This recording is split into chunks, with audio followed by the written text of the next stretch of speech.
Everyone, I hope आप लोग कैसे होंगे। देखो, मैं उम्मीद करता हूँ कि आप लोग काफ़ी अच्छे होंगे एंड स्वस्थ होंगे एंड मस्त होंगे। तो गाइज, इसके पहले मैंने काफ़ी ज़्यादा सिटी इंटरव्यू के रिलेटेड मैंने काफ़ी ज़्यादा वीडियोज़ बना दिया, जो कि 2 या 3 वीडियोज़ बना दिया हूँ। अगर आप लोग नहीं देखे हो भाई, साइड स्क्रीन आ रही है या ऊपर आइकॉन बटन आ रहे हैं, आप लोग वहाँ से जाके देख लेना, ठीक है।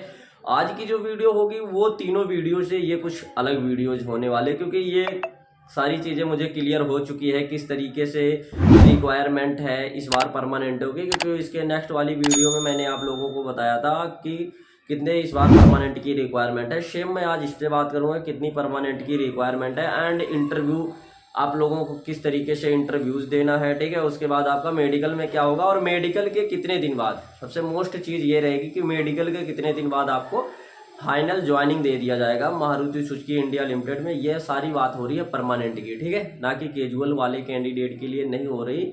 हालांकि कैजुअल वाले ही कैंडिडेट के लिए हो रही, जब कैजुअल हम हैं तब सिटी का जब एग्जाम देंगे तब वो परमानेंट के लिए बात हो रही है, ठीक है। तो अगर आप लोग नए हो तो एक बार चैनल को जरूर सब्सक्राइब कर लेना एंड वीडियो को लाइक कर देना और दोस्तों तक ज़्यादा से ज़्यादा शेयर कर देना, ठीक है गाइस, ताकि हर एक दोस्त के पास नोटिफिकेशन पहुँच जाए। देखिए, तो सबसे पहले मैं बात करूँगा आज इंटरव्यू पे, क्योंकि आप लोगों को हर एक कैंडिडेट को पता होगा कि सिटी एग्जाम का जो इंटरव्यू होता है वो थोड़ा डिफिकल्ट होता है, ठीक है। क्योंकि अगर मैं बात करूं CW एंड TW, तो इन इंटरव्यू के अकॉर्डिंग अगर परमानेंट के इंटरव्यू की तुलना किया जाए तो वो काफ़ी ज़्यादा अलग रहता है, ठीक है। सबसे पहले जैसे आप नॉर्मली जो मेरे साथ यहाँ पे हुआ था इंटरव्यू, मैं उसका बता देता हूँ। क्योंकि वहाँ पे आप लोग देखे होंगे ना, तो नॉर्मली लैपटॉप पे स्क्रीन रिकॉर्डिंग, सॉरी हाँ, लैपटॉप पे स्क्रीन फेस स्क्रीन पे इंटरव्यू लिया गया था जब हमने दिया था, ठीक है।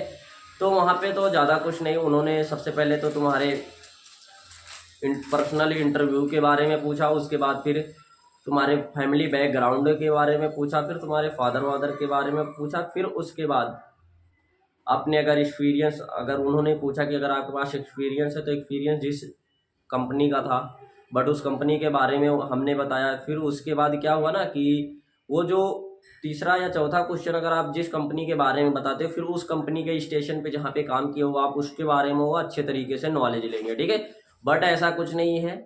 वो चीज़ क्या है ना कि आपके इंटरव्यू के ही रिलेटेड आपके बिहेवियर के ऊपर वो समझ जाते हैं कि इनका बोलने चालने का तरीका किसके अकॉर्डिंग है। क्योंकि हर एक HR सोचते हैं कि जो भी एम्प्लॉयर है वो एक साधारण स्वभाव के हैं, ठीक है। कल जैसा कि मैंने बात की अपने एक सर से, आप लोग को पता होगा कि परमानेंट सर हैं, तो उनसे मैंने बात किया, करीब 7-8 मिनट बात किया। तो मैंने ज़्यादातर तो सिटी के ही एग्ज़ाम के बारे में मैंने पूछा, क्योंकि उनसे ये भी बात किया कि क्या क्या चीज़ आपसे पूछा गया था इंटरव्यू में एंड किस तरीके का मेडिकल था। तो ये सारी चीज़ें उन्होंने बताया, क्योंकि उनकी एक जो मेरे लाइन पे जो परमानेंट सर थे तो मैंने उनसे बात किया। तो उनकी भाई जो ज्वाइनिंग थी ना, 2008 की ज्वाइनिंग थी, तो उस टाइम पे उन्होंने अपने मेडिकल के बारे में बताया था।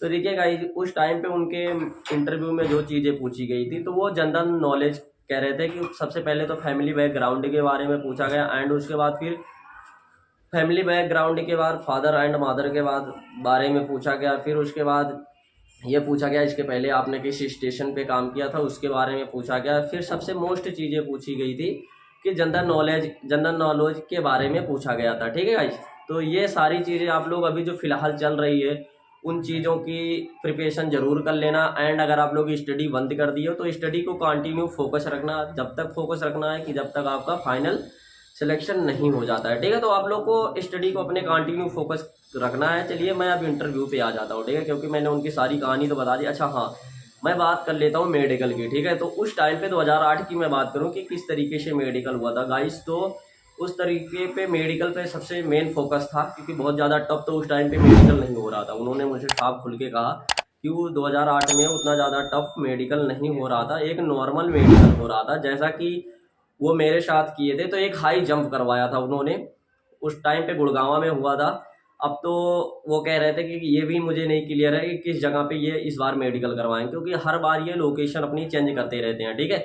इसलिए लोकेशन चेंज करते हैं कि कहीं किसी का सटीक सिस्टम न सेट हो जाए, तो इसलिए अपना अलग अलग संस्था बनाते रहते हैं। जैसे अभी इसके पहले मैं होंडा कार की बात कर लूँ तो अभी हाल ही में फिलहाल परमानेंट की वैकेंसी आई थी, जिनको फाइनल सब कुछ सिलेक्शन करके इनको परमानेंट कर दिया गया, ठीक है। तो इनका जो इंटरव्यू वगैरह हुआ था ये गुड़गांव में इनकी ऑफिस है, वहाँ पे इनका सारा चीज़ कराया गया था, ठीक है। तो मैं बात करता हूँ मारुति का। देखिए गाइस, मारुति का जो प्रोसेस है आप लोग को पता होगा कि 2 इंटरव्यूज होते हैं एंड मेडिकल तो सबसे उस टाइम 2008 में सर का मेडिकल जो हुआ था, तो body checkup, normal body checkup हुआ था एंड जंपिंग हुआ था। और सबसे मोस्ट चीज़ हुआ था कि हाइड्रोसील, कह रहे थे उस टाइम का चेकअप पॉइंट जो था सबसे मेन चीज़ हाइड्रोसील का था, क्योंकि आपको परमानेंट रखना था। मैंने इसके पिछली भी वीडियो में ये सारी चीज़ें डिस्कस किया था हर एक कैंडिडेट के साथ। ये ऐसे कुछ दोस्त थे जो मेरे इंस्टाग्राम पे भी कमेंट किया था कि ऐसी ऐसी प्रॉब्लम है, तो हमने कहा भाई अगर ऐसी प्रॉब्लम है तो अभी से फ़िलहाल इसका इलाज करवा लो, ठीक है। तो उन्होंने भी बताया कि यार मेरा पेपर तो काफ़ी ज़्यादा अच्छा गया है, क्योंकि मैं 110 क्वेश्चन में से 100 दावा कर सकता हूँ कि 95 के समथिंग सही रहेगा, ठीक है। तो हमने कहा बहुत अच्छी बात है, फिर तो आप अपने उसका इलाज वगैरह करवा लीजिए, अभी भी सही होने का चांस हो सकता है, ठीक है। तो अगर आप लोगों का गाइस ऐसी सिचुएशन है तो भाई अगर आप लोग मेडिकल में अभी से फ़िलहाल दवा वगैरह करा लीजिए, बट आप अपने नज़दीकी सरकारी हॉस्पिटल से एक बार सारे बॉडी का चेकअप जरूर करा लेना। एंड इंटरव्यूज की वीडियो की, अरे इंटरव्यू की मैं बात कर लूँ तो देखिए, इंटरव्यू आपका पहला इंटरव्यू तो आपको पता होगा, क्योंकि ये मैंने 2-3 वीडियो में ये सारी चीज़ें डिस्कस कर चुका हूँ कि पहला इंटरव्यू किस अकॉर्डिंग होगा। एंड मैं दूसरे इंटरव्यू की अगर मैं बात कर लूँ तो देखिए, दूसरा इंटरव्यू जो रहेगा वो आपके ट्रेड के अकॉर्डिंग रहेगा, ठीक है। कल बात हुई तो क्लियर हुआ था। तो देखिए, दूसरा इंटरव्यू रहेगा वो ट्रेड के अकॉर्डिंग रहेगा एंड आपके डिपार्टमेंट के अकॉर्डिंग रहेगा, ठीक है। जैसा कि आपका डिपार्टमेंट वीक्यू है तो वीक्यू के रिलेटेड रहेगा। एंड आपका स्टेशन है, जैसे जो कैंडिडेट वेल्ड शॉप में किए हैं, जो वीक्यू में किए हैं, जो एफसी में किए हैं, जो अलग अलग डिपार्टमेंट है मारुति सुजुकी में, तो जो जिस जगह पे कैंडिडेट ने काम किया उसका उस अकॉर्डिंग से इंटरव्यू होगा, ठीक है। ऐसा नहीं कि जो चीज़ें हम बता रहे हैं सारी चीज़ें, ऐसा नहीं होगा। तो इसलिए आप अपने इंटरव्यू को एक अच्छे तरीके से अभी से सारी चीज़ को रिपीट करना चालू कर दीजिए। अगर आप लोग क्लोज कर दिए वो चीज़ें भूल रहे हो तो एक बार बीच बीच में माइंड में लेते रहना, ठीक है। इसलिए क्योंकि हर चीज़ रिपीट होती रहेगी माइंड में, तो किसी के सामने बताने में हेजिटेशन वगैरह नहीं होगा, ठीक है गाइज। तो ये चीज़ें यहाँ से क्लियर हो गया। एंड फर्स्ट इंटरव्यू में तो आपका फैमिली बैकग्राउंड पूछा जाएगा एंड आपका मेडिकल, एंड आपका नॉर्मल चीज़ें पूछी जाएगी। तो फर्स्ट इंटरव्यू में आप लोगों को ज़्यादा घबराने की ज़रूरत नहीं है, बट 30-35 मिनट तो आपसे बात करेंगे, ठीक है। 30-35 मिनट के बीच में वो आपसे कुछ ज़्यादा भी पूछ सकते हैं, कुछ कम भी पूछ सकते हैं। वो तो इंटरव्यू के ऊपर डिपेंड करता है किस तरीके से आपका टफ इंटरव्यू ले रहे हैं या नॉर्मल ले रहे हैं, तो उस तरीके उनके ऊपर डिपेंड कर सकता है, ठीक है। अगर मैं बात कर लूँ इस बार परमानेंट की जो रिक्वायरमेंट मुझे कंफर्म हो रही थी, मैंने कल किया, क्योंकि इसके पिछली वीडियो में मैंने कुछ ज़्यादा बता दिया था, तो उतनी ज़्यादा वैकेंसीज नहीं रहने वाली है गाइज, अभी अभी जो क्लियर हुई है। तो फाइनल सिलेक्शन तो जो दिया जाएगा वो मैक्सिमम 45 से या 15 कैंडिडेट को फाइनल सिलेक्शन दिया जाएगा, जो कि जॉब लोकेशन 2 प्लांट में रहेगा। एंड मारुति यहाँ मानेसर एंड गुड़गांव 2 प्लांट में इनका लोकेशन रहेगा। एंड जो एग्जाम सिलेक्टेड बच्चे लिए जाएंगे वो करीब 200 कैंडिडेट को इस बार में एग्जाम में क्वालिफाइड किया जाएगा, ठीक है।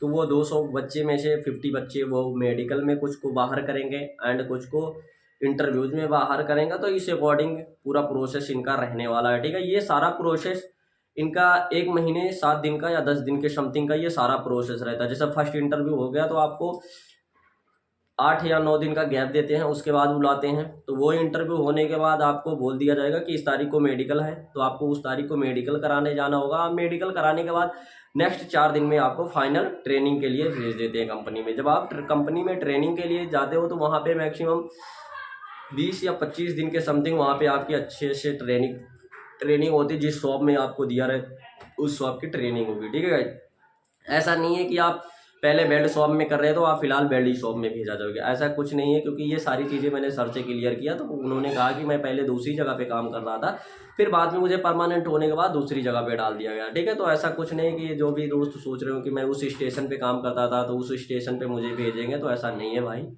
वो आपको अलग शॉप में डाल सकते हैं एंड आपके अलग इंटरव्यूज ले सकते हैं, तो अलग आपका फाइनल कर सकते हैं, ठीक है। तो आप अपने अकॉर्डिंग देख लेना गाइज। ये वीडियोज आपको कैसी लगी एक बार लाइक करके ज़रूर बताना। एंड अगर कुछ मारुति सुजुकी सिटी एग्जाम के रिलेटेड कुछ कमेंट होगा तो कमेंट जरूर कर देना, ठीक है। मैं मिलता हूँ फिर नेक्स्ट वीडियो में, तब तक के लिए thank you so much guys. ज़्यादा से ज़्यादा इस वीडियो को शेयर करना ग्रुप में।